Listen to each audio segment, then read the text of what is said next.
My name is Brittany Baur. I am a postdoc at the University of Wisconsin-Madison, and today I will be talking about my poster, Leveraging Epigenomes and Three-Dimensional Genome Organization for Interpreting Regulatory Variation. Long-range regulatory interactions between a distal sequence and a gene can be used to examine the impacts of regulatory variation, but high-resolution data remains limited. So we previously developed a tool called LHIC-Reg to predict high-resolution contact counts from one-dimensional signals. So we have this compendium now of predicted high-C contact counts from 55 cell lines from the Roadmap Epigenomics database. So we have these high-resolution contact maps for a large number of cell types and tissues. And so this poster focuses on the next part of the project, which is to use this compendium of high-C interactions to interpret regulatory variation in the context of the 3D genome. So we can use the significant interactions to link Snips to genes via long-range regulatory regulation.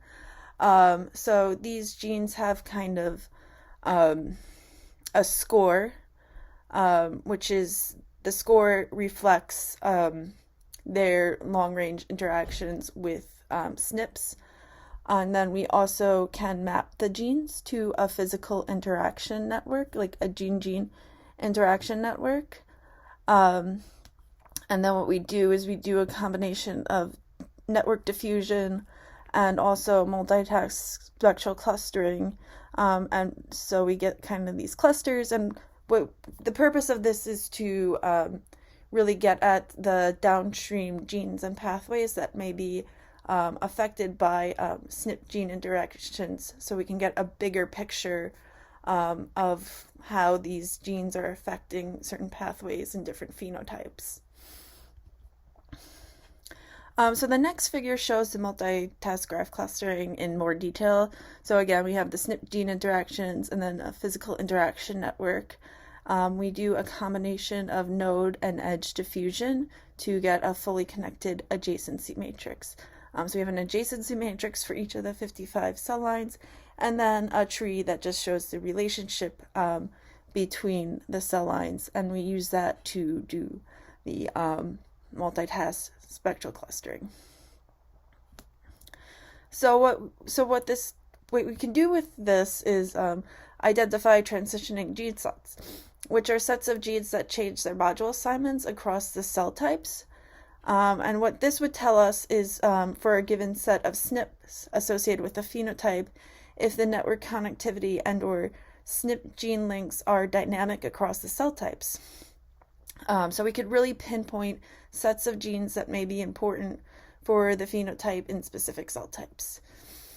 And so that's what's being shown in panel A, is the module assignment changing here for transitioning gene set in coronary artery disease in the immune cell types.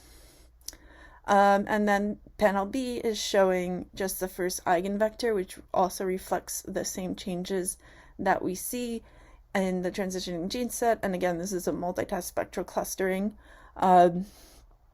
approach. So we'd expect to see it, but it's nice to see that the change is there.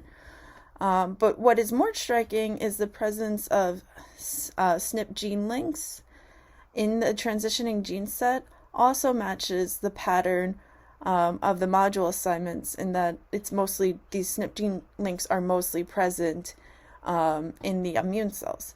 And so what this means is that these SNPs could be driving the difference between the immune cells and other cell types in coronary artery disease.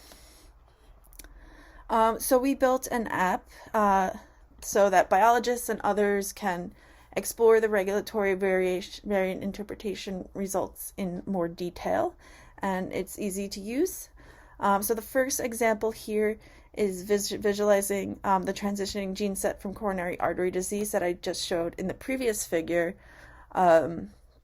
So we could see that in non-immune cells, there's no SNPs, but we could see in the immune cells, in CD8, that there is a SNP with PSMA5.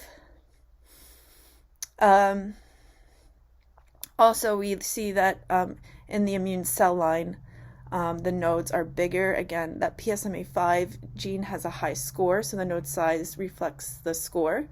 And you can see that the other nodes too are also a bit larger in the CD8 primary cells. So this is kind of a downstream pathway that's being affected by these links with PSMA5 and various SNPs.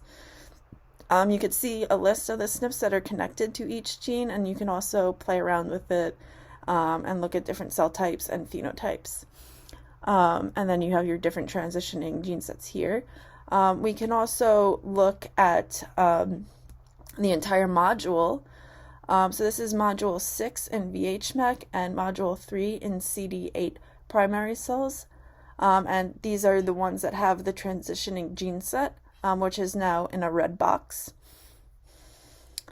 We see that the module in CD8 is more densely connected, and there are also other purple nodes here compared to the non-immune cell type.